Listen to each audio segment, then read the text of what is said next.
पहला जो पार्ट था वह था चांदनी रात, वह पोएम था, उसको आपने देखा समझा। दूसरा पार्ट जो मैंने आपको बताया था वो एक लेसन है, इसका नाम है बिल्ली का बिलंगड़ा। बिल्ली का बिलंगड़ा, लेखक है राजेंद्र लाल हांडा। यह एक बहुत अच्छी कहानी है, यह एक लेसन है। इसमें जो राजेंद्र लाल हांडा है बहुत ही एक हंसी रेस है, यह हास्य व्यंग है, यह हास्य पे आधारित है। उन्होंने इस पाठक को लिखा है और लेखक खुद ही इसमें अपना वर्णन किए हैं, अपने पे कहानी दर्शाए हैं। लेखक अपने ही घर के बारे में एक कहानी लिखे हैं। उन्होंने बहुत इसमें हंसी वाले शब्दों को व्यक्त किया है और बताया है। और सबसे ज़्यादा जो बड़ा मकसद है लेखक का, इसमें यह कहना है कि कभी कभी ऐसी परिस्थितियाँ आ जाती हैं समाज में लोगों के साथ कि गलतफहमी हो जाती है, और उससे क्या होता है, जो व्यक्ति जो काम नहीं भी कर रहता है उसमें भी वो फंस जाता है। कभी कभी कोई गलत काम न करने के बावजूद भी गलतफहमी की वजह से कोई व्यक्ति बहुत ही बुरी तरह समाज में फंस जाता है या गलत कामों में वह फंस जाता है। इस चीज़ को दर्शाया है बहुत हंसी के माध्यम से। एक कहानी उन्होंने प्रस्तुत किया है हमारे सामने और उसमें यह बताया है कि किस तरह व्यक्ति गलतफहमी का शिकार हो जाते हैं और किस तरह वो समाज में फंस जाते हैं। अगर वह समय रहते हुए अपने को न बचाएं तो उनके साथ बुरा असर भी हो सकता है। इसीलिए उन्होंने कहानी को रखा है हमारे सामने कि हम इस कहानी को पढ़ें, समझें और इससे कुछ सीख लें कि कभी भी हमारे सामने कोई गलतफहमी आए या कुछ आए तो हम बुरी तरह फंसने के बजाय जल्दी से उस गलतफहमी से निकलने की कोशिश करें और अपने को बचाएं। यही इस कहानी का मेन मकसद है, मैसेज है जो लेखक हमारे सामने देना चाहते हैं। अब लेखक आपके सामने जो कहानी प्रकट किए हैं, प्रस्तुत किए हैं, वो मैं आपके सामने रखने जा रही हूँ। लेखक कह रहे हैं कि एक समय था जब घरों में बिल्ली का आना जाना बुरा समझा जाता था। लेखक ये कह रहे हैं कि एक ऐसा समय था जब लोगों के घरों में बिल्ली का आना जाना लोग बुरा मानते थे कि इनके घर में बिल्ली है, बिल्ली का आना अच्छा नहीं होता है, शकुन होता है, ऐसा लोग मानते थे। लेकिन परंतु आजकल की जो परिस्थिति है उसकी विचारधारा बहुत ही घपले में पड़ गई है। घपले मतलब बहुत ही कंफ्यूज, अस्त व्यस्त है, सही नहीं है। यह विचार ठीक समझा जाता है जिससे काम चले। यह जो परिस्थिति है इसमें लेखक ये कहना चाहते हैं कि उसमें यह चीज़ सही बनाता है जिससे हमारा काम चले, हमारा काम बन जाए, वही विचार सही माना जाता है। आज का ऐसा दौर चल रहा है कि हमारा काम जिस तरह बन जाए, जैसे भी बने, वही विचार सही है। चाहे विचार सही हो या ना हो, पर हमारा काम बन रहा है तो वह विचार सही है। आज की परिस्थिति में लेखक ऐसा कह रहे हैं, ऐसा लोग मानते हैं। पिछले दिनों हमारे घर में बहुत चूहे हुए थे। लेखक ने पहले ही बता दी थी कि अपना ही वर्णन किया है, अपने घर का वर्णन किया। लेखक कह रहे हैं कि पिछले दिनों हमारे घर में चूहों की संख्या बहुत ज़्यादा बढ़ गई थी। उनको घर से निकालने के लिए बहुत ज़्यादा प्रयत्न किए गए, परंतु कोई भी प्रयत्न कारगर सिद्ध नहीं हुआ था, अर्थात कामयाब नहीं हुआ। चूहों को निकालने में कोई भी जो हम लोगों ने काम किया, कोई प्रयत्न किया, वह सही नहीं हुआ।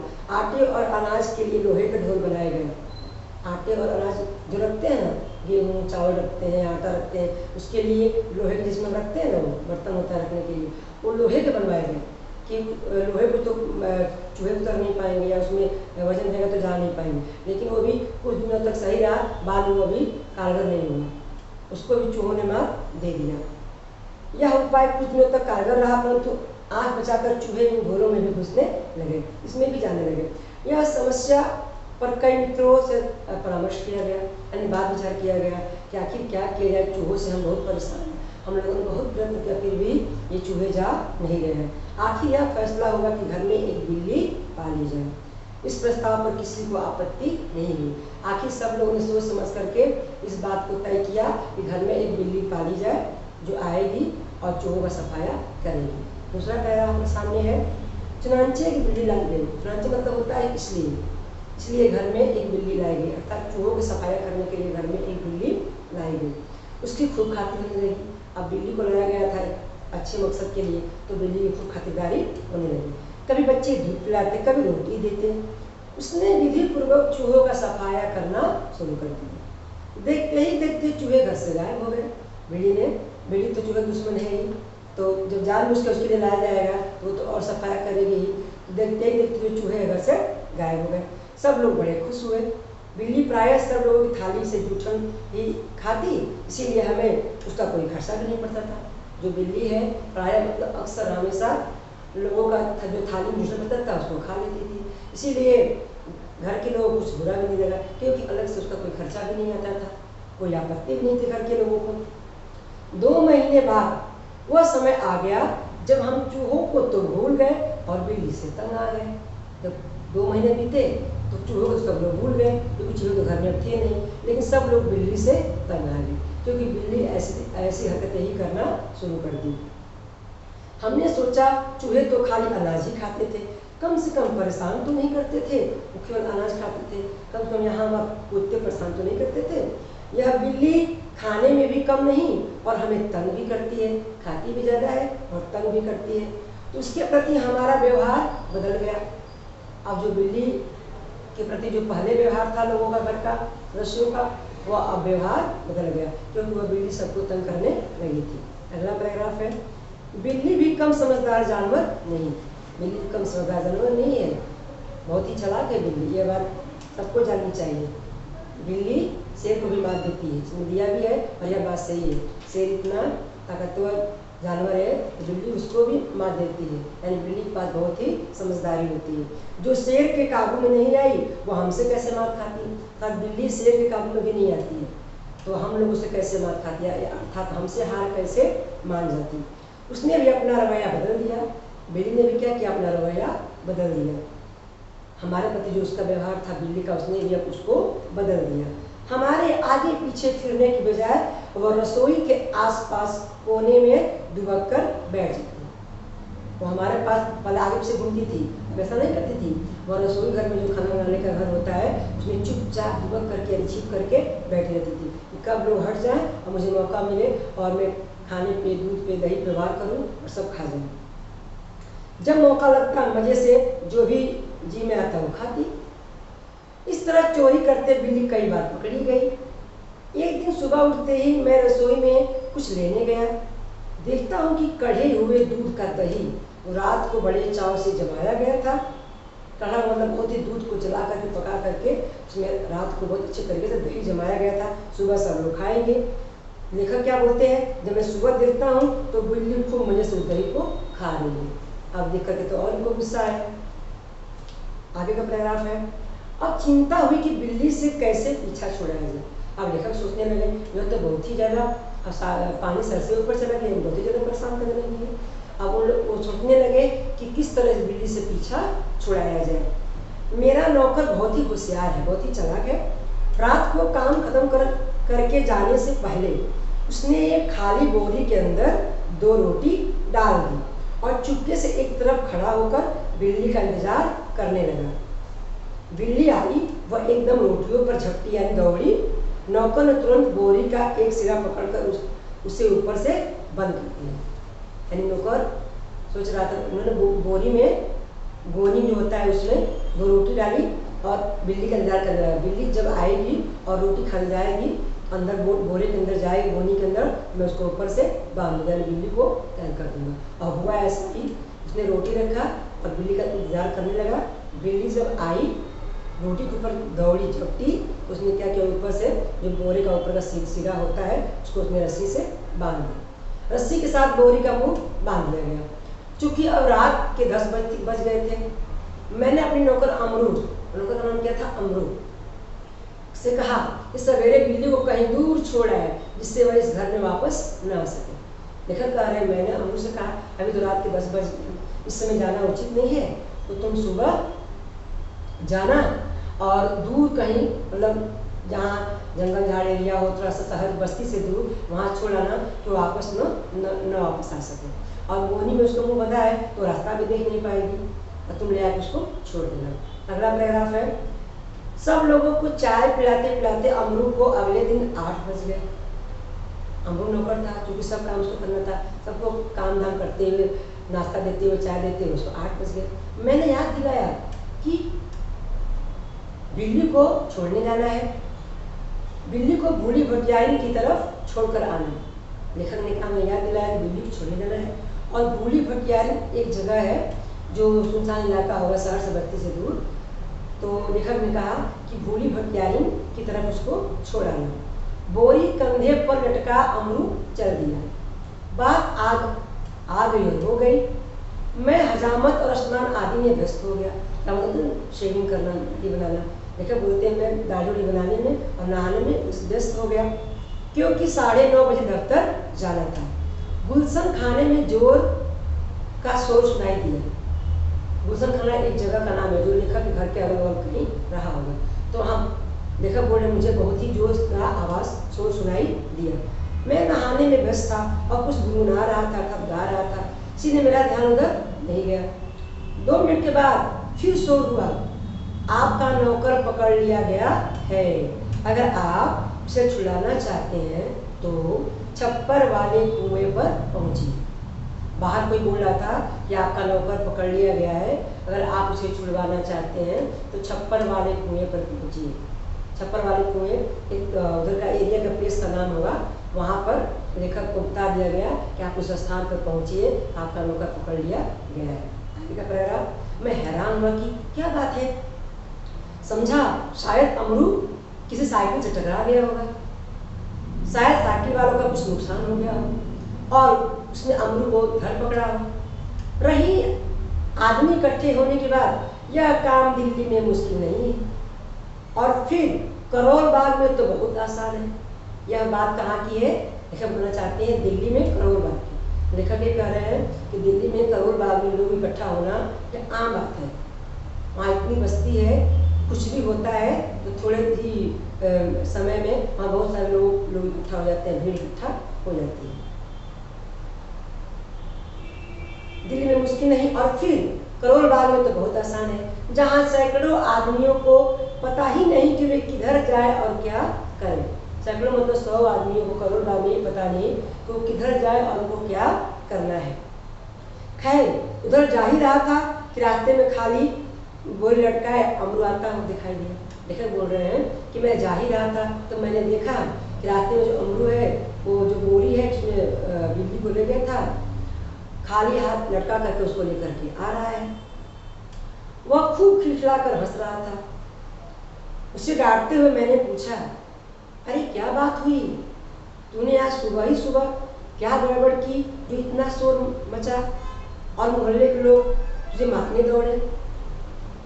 अमरू को कुछ कहना नहीं पड़ा। उसके पीछे कुछ आदमी आ रहे थे, उन्होंने मुझे सारा मामला समझा दिया। बात यह हुई कि जैसे अमरू कंधे पर बोरी लटकाए बिल्ली को बाहर छोड़ने जा रहा था, कुछ लोगों को शक हुआ कि बोरी में बच्चा है। 2 आदमी चुपके चुपके उसके पीछे हो लिए, साथ साथ चलने लगे। उन्होंने देखा कि बोरी अंदर से हिल रही है। उनको और विश्वास हो गया कि जरूर अंदर बच्चा ही है। बस उन्हें विश्वास हो गया कि इस बदमाश ने किसी बच्चे को पकड़ा है। अमरू स्वभाव से अल्पभाषी है। अल्पभाषी मतलब कम बोलने वाला है, बहुत कम बोलता है। कुछ मस्करा भी है और कुछ मजाकिया किस्म का है। वह किसी बात को मजाक में लेता है। तो अमरू को लगा जाने दो, लोग आ रहे हैं तो क्या होगा। वह बोला भी नहीं कुछ और मजाक में उस बात को ले लिया, हंसने लगा। वह चुप रहा, कुछ बोला ही नहीं। देखते देखते 50 आदमी इकट्ठे हुए। देखते देखते उसके पीछे 50 आदमी इकट्ठे हो गए, भीड़ लग गए।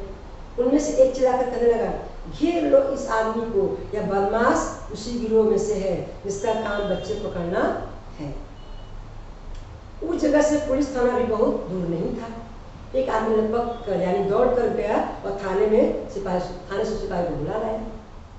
थानेदार को देखते ही एक उत्साही दर्शक अपने कुर्ते की बाह ऊपर करते हुए बोले। अब आपको पता है कि जब थाने पुलिस आ जाते हैं या कोई बात माजरा जाता है तो कुछ समाज के लोग ऐसे होते हैं जो वहाँ लगते हैं मिर्च मसाला लगाने, बात को और बढ़ाने की कोशिश करने लगते हैं। बात छोटी रहती है उसको बड़ा बना देते हैं और चाहते हैं कि यह बात कितना आगे बढ़े और उनको भी मौका मिले इसमें बोलने का या कुछ और ज़्यादा दिखाने का, यानी मारने का, पीटने का मौका मिले। ऐसा लोग चाहते हैं। बात को खत्म करना नहीं चाहते हैं, बात को बढ़ाना चाहते हैं। ऐसे लोग भी समाज में होते हैं। तो एक व्यक्ति उसमें से जो बहुत ही उत्साह भरा था अपने कुर्ते को बांह पर ऐसे करते हुए बोल रहा है, दरोगा जी ऐसा नहीं हो सकता कि आप इस बदमाश को चुपचाप यहाँ से ले जाएं और कानूनी कार्रवाई की आड़ में इससे हौलात के मजे लेने दें।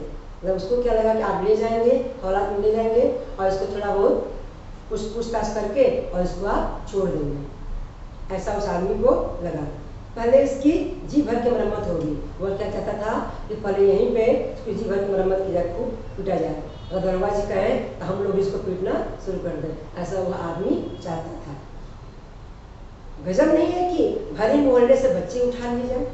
2 दिन हुए, पास वाली गली से एक बच्चा गुम हो गया, देवनगर से तो कई उठाए जा चुके हैं। अब वो अलग अलग जगहों का नाम बता रहे कहाँ कहाँ बच्चे चोरी हुए हैं।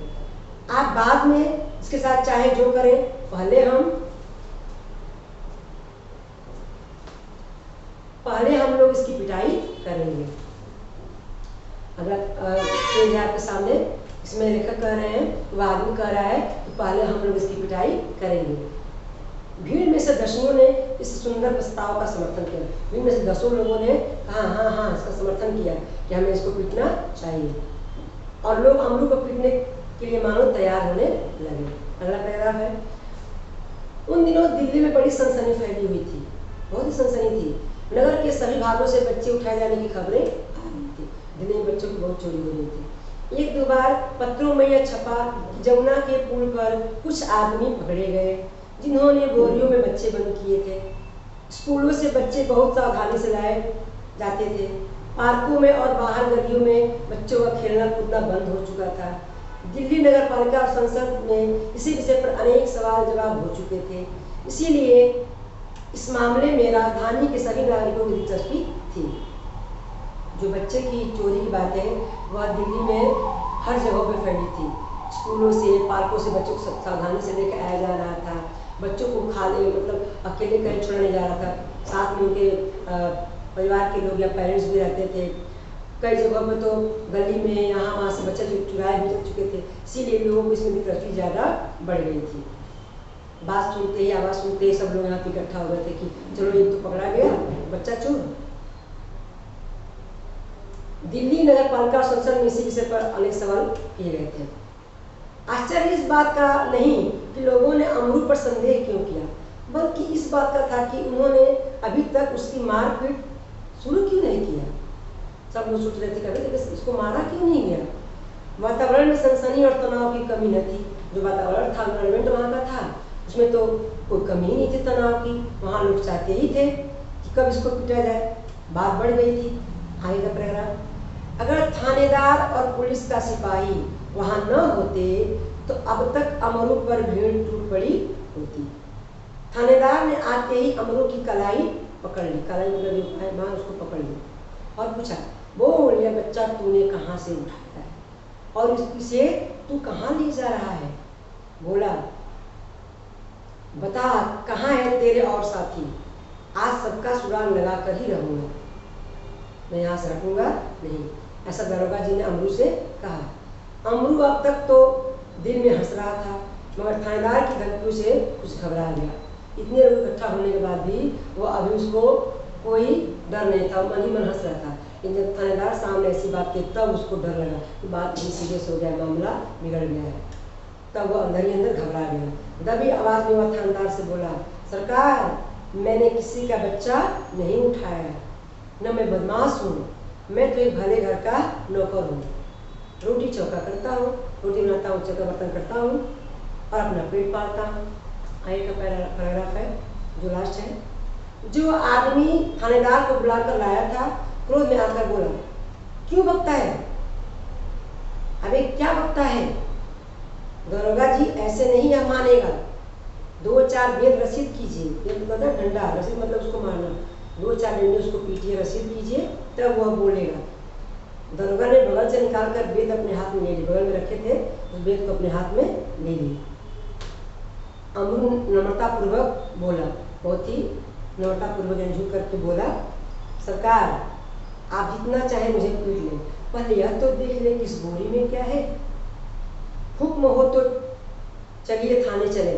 अमरू बोला, सरकार मुझे जितना पीटना है पीट लीजिएगा, लेकिन पहले ये तो देख लीजिए इस बोरी में क्या है। अगर आपका हुक्म हो तो हम थाने चलते हैं। यद्यपि थानेदार इस बात पर राजी हो गए थे, थानेदार इस बात पर राजी भी हो गए, पर जो जनता थी, पर भीड़ कम मानने वाली थी, वो तो मानी ही नहीं। लोग चिल्ला उठे, हरगिज नहीं, ऐसा कभी नहीं होगा। लोगों को तो मौका मिला था अपना बदला निकालने का, चलो मारते हैं पीटते हैं, मिला ही। हम सब इस आदमी की बदमाशी के गवाह हैं। उसने बदमाशी किया है, मामला कभी दबने नहीं देंगे। थानेदार डर गए कि उनकी नीयत पर लोगों को शक हो रहा है। थानेदार को क्या लगा कि लोग सोच रहे हैं कि मैं अगर इसको थाने में ले जाऊंगा तो आप कुछ पैसे वैसे ले करके मामला ऐसे ही निपटा दूंगा। और लोग चाहते थे कि अमरू का यहीं पर मामू को पीटा जाए। उसने जो किया है उसका दंड सबके सामने ही दिया जाए।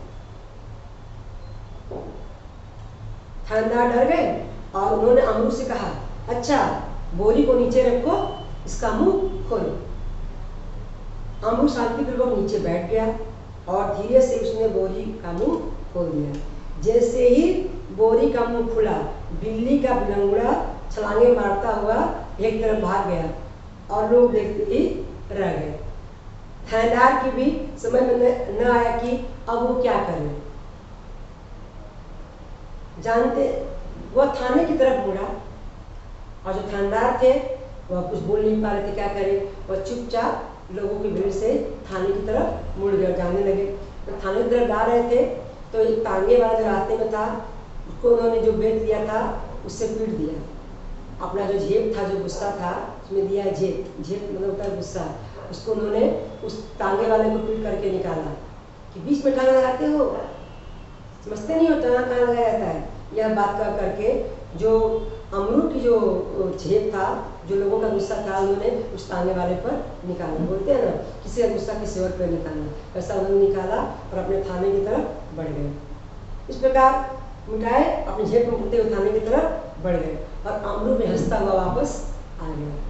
अब लेखक यहाँ पे यही बताना चाहते हैं कि अमरू किस तरह वह अल्पभाषी था, यानी कम बोलता था, ज़्यादा बोलता नहीं था और वह थोड़ा मजाकिया किस्म का था। अगर उसने पहले ही जब दो लोग उसके साथ पीछे आए थे तो उसका इस बात का आभास हुआ, ज्ञात हुआ उन लोगों को कुछ ना कुछ डाउट है, तो अगर क्लियर कर दिया होता तो बात आगे नहीं बढ़ी होती। क्योंकि उसने क्या कि उसको मजाक के तौर पर ले लिया। 50 लोग इकट्ठा हो गए तो भी वो नहीं बताया, सबको बता दिया तो थानेदार साहब नहीं आए होते थाना से, तो वो भी आ गए। अब उसको थानेदार के आने के बाद ये महसूस हुआ कि अब तो बात बहुत ज़्यादा बढ़ गई, तब जाके वो बोल रहा है। अगर वहाँ भी वो थोड़ा चुप रहा होता तब तो वो फंस गया होता, बिना गलती को फंस गया होता। तो वही हालत बताना चाहते हैं कि गलतफहमी के कारण कभी कभी इंसान बहुत ही बुरी तरह मुसीबत में फंस सकता है। तो अमरू ने जो किया वैसा बच्चों आपको जीवन में या हमें जीवन में ऐसा नहीं करना है।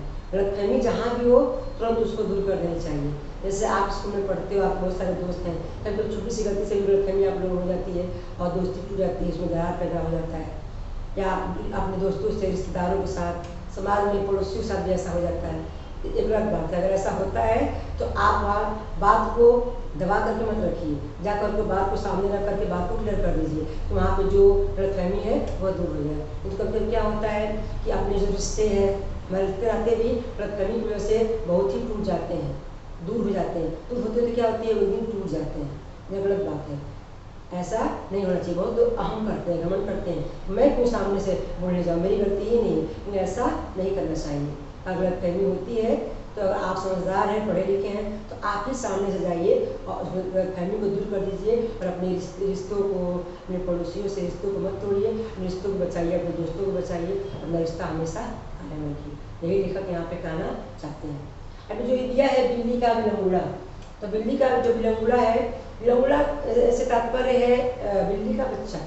बहुत जगहों पर ऐसा दिया है। तो अब इसका मतलब तो यही हुआ, बिल्ली का जो बच्चा होता है वही यहाँ पर बताया गया है कि जो बिल्ली का बच्चा होता है उसको घर में पाला गया था, वो खा पी कर मोटा पैदा हो गया था। जब उसने बोनी को खोला तो ऐसे वो निकला, लोगों को लगा, लोगों को मुँह से ऐसा निकला, बाप ये तो बिल्ली का बिलंगुड़ा है। इसीलिए इस लेसन का नाम है बिल्ली का बिलंगुड़ा।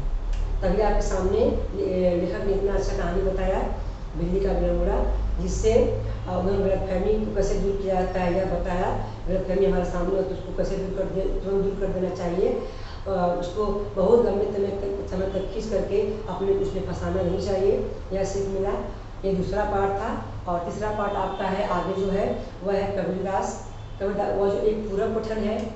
बच्चों में आपको बता दूं, हमारा जो बुक है, पुस्तक है हिंदी का, वह 3 भागों में बटा हुआ है। एक है गद्य विभाग, दूसरा है पद्य विभाग और तीसरा है पूरक पठन। अभी आपने पहला जो चांदनी रात पढ़ा वो काव्य से था, यानी पद्य विभाग से था। अभी आपने पढ़ा जो लेसन है वो गद्य विभाग से है। और तीसरा जो है पूरक पठन, उसी का जो लेसन है कबीरदास, वो पूरक पठन से है। आगे जो आपका वीडियो आएगा अभी वो तीसरा रहेगा कबीरदास। अगर आपके पास पुस्तक है तो आप उसको रीड कीजिए, स्टडी कीजिए। आगे मैं उसके बारे में आपको बताऊंगी, तो अगला जो वीडियो होगा उसमें कबीरदास के बारे में बताया जाएगा। धन्यवाद।